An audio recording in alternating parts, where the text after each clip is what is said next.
હળવદ તાલુકાના મયુરનગર ગામે આજે વરી પાછા પાવર ગ્રીડ વાળા પહોંચી ગયા હતા. એટલે કે આ પાવર ગ્રીડ જે છે મિત્રો, એ હળવદ પંથકમાંથી એની વીજ લાઈન પસાર થઈ રહી છે, જેના માટે થઈ અને વીજ પોલને ઊભા કરી રહ્યા છે. અને ખેડૂતોની માંગ છે કે યોગ્ય વળતર આપવામાં આવે. ખેડૂતો કહી રહ્યા છે કે અત્યારે નહીં, પાક અત્યારે વાયેલો છે, અત્યારે ન ખોદો પછી ખોદજો, પરંતુ એ કોઈનું માનવા તૈયાર નથી. પોલીસના જોરે, SRPના જોરે ખેડૂતોને દબાવી રહ્યા છે. એ વાત પણ એક મિત્રો હકીકત છે, કારણ કે ખેડૂતો કંઈ પણ કહેતો એ કોઈ પણ માનવા તૈયાર છે નહીં. આ વિડીયોમાં પણ મિત્રો તમે જોઈ રહ્યા છો કે હળવદ તાલુકાના મયુરનગર ગામનો વિડીયો છે. નારણભાઈ કરમણભાઈ આહિરની વાડીનો વિડીયો છે.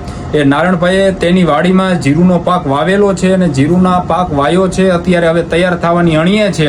અને આજે પાવર ગ્રીડના જે કંઈ કર્મચારીઓ છે JCB લઈને પહોંચી ગયા હતા, SRPના જવાનોને લઈને પહોંચી ગયા હતા, હળવદ પોલીસ સ્ટાફ લઈને પહોંચી ગયા હતા. અને ત્યાં આગળ ખેડૂતોએ ના પાડી તો ખેડૂતને કહેવાનું થયું કે હાલે ભાઈ નીકળ, નહીતર પછી નકામો અમારે ગુનો દાખલ કરવો પડશે. એટલે આ પરિસ્થિતિ હળવદ પંથકના ખેડૂતોની છે મિત્રો, કે આપણા બાપની જમીન છે, એટલે કે ખેડૂતના બાપની જમીન છે. અને એની જમીન હોવા છતાં પણ જે છે એ ખેડૂત અત્યારે લાચાર થઈને શેઠે ઊભું રહેવું પડે છે, કારણ કે ત્યાં કામ ચાલુ છે, પાક વચ્ચે કામ ચાલુ છે, પાકનો સર્વનાશ કરી રહ્યા છે.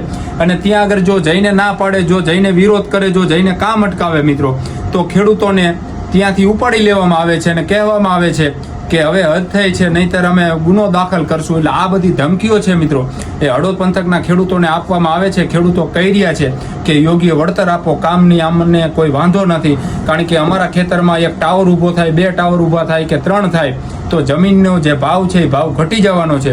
પરંતુ રાજકીય આગેવાનોને રજૂઆતો કરી, લાગતા વળગતાઓને રજૂઆતો કરી, રજૂઆતનું પરિણામ શૂન્ય છે. હળવદ પંથકમાંથી જે લાઈનો પસાર થાય છે એ પાવર ગ્રીડ દ્વારા જે છે મિત્રો, એ પોલીસને SRPના જોરે કામ કરાવી રહ્યા છે.